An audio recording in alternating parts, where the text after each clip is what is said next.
mexe, alguém nos procura para contar um sonho. Os objetivos de quem conta e pede interpretação deles são os mais diversos possíveis. Alguns apenas querem que expliquemos o significado do que viram. Outros desejam influenciar, esperando que venhamos a realizar os seus desejos, já que foram ditados por alguma entidade ou espírito em seu sono.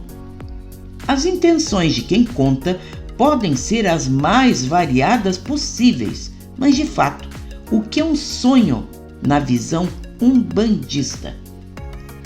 Para nós, umbandistas e espiritualistas, o sono é uma libertação temporária.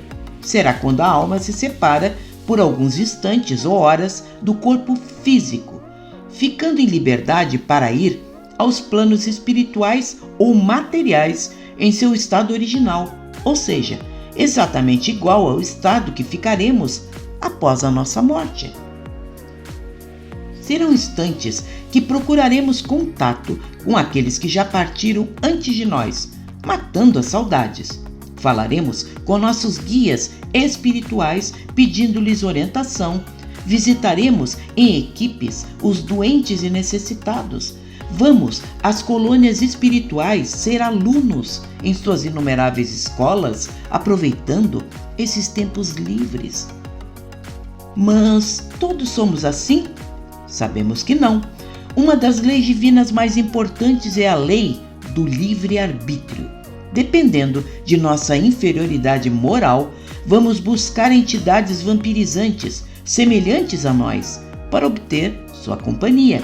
Vamos visitar e agredir nossos desafetos. Vamos contatar com falanges inferiores buscando vingança.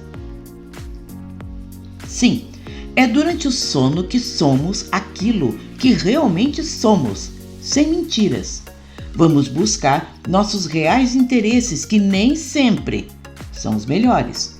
E justamente por isso, para quem já compreende, é um sinal de que as coisas não estão boas, que necessitamos mudar alguma coisa em nós. Até aqui, vimos o sono e o sonho. O sonho nada mais é do que as informações vividas por nosso espírito enquanto dormimos, sendo captadas pelo nosso corpo físico, já que ambos estão interligados o tempo todo através do cordão de prata. Esse cordão umbilical, de origem semimaterial, só se romperia com a nossa morte. Ora, como o nosso corpo físico é muito inferior e bastante limitado, as informações vistas por nosso espírito nem sempre serão bem captadas e interpretadas. Vamos dar um exemplo. Imagine uma pessoa que não enxerga direito. Dependendo do grau de sua dificuldade, um simples vulto será interpretado como as coisas mais bizarras possíveis. E isso acontece quase o tempo todo. Então, o sonho sempre será espiritual, aquele sonho claro que a gente lembra com nitidez o seu início, meio e fim. Aquele tipo de sonho nítido que nos lembraremos dele muitos anos depois? Nem sempre. Como vimos, o corpo físico pode intervir e muito com a passagem de informações, dependendo do seu estado de cansaço, seu nível de estresse, como nos alimentamos, obrigando-o a uma sobrecarga de energias para digerir alimentos pesados, poderá interferir nos sonhos que temos.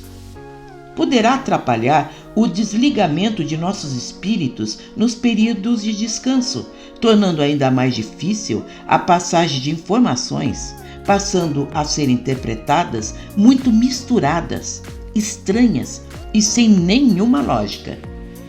Esses sonhos orgânicos normalmente são esquecidos com facilidade por quem sonha. Haverá também aqueles sonhos produzidos pelo espírito, ainda preso a certas rotinas, que alguns autores chamam de psíquicos.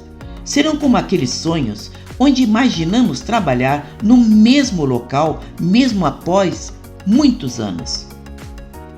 Bem, a pergunta será: todo sonho tem um fundo espiritual?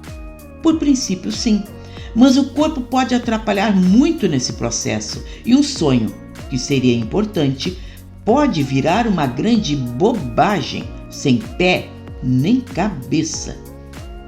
Por isso, um sonho não pode ser interpretado ao pé da letra e um médium de projeção ou desdobramento deve tomar muito cuidado ao interpretar o que viu ou entendeu durante esse período. Como dizem, muita calma nessa hora. Deve ter surgido uma curiosidade. Alguma maneira de melhorar nosso sono e favorecer esse processo? Sempre há. A velha e boa prece antes de dormir cria condições para que chamemos para perto nossos guias e nos predispormos a um trabalho espiritual quando nos desligarmos no sono. Cuidar mais a alimentação, evitando alimentos de difícil digestão. Ter nossas necessidades básicas satisfeitas, evitar brigas e alimentar o estresse para que possamos dormir em paz. E perdoar nossos inimigos, deixando a Deus a justa lição, já que ninguém escapa dela.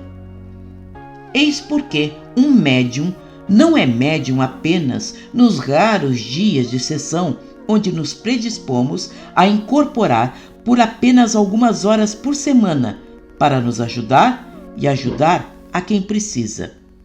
Médium, de verdade, sabe que trabalha 24 horas por dia, dormindo ou acordado. Por isso, irmão da Umbanda, estejamos sempre prontos. O bem não espera.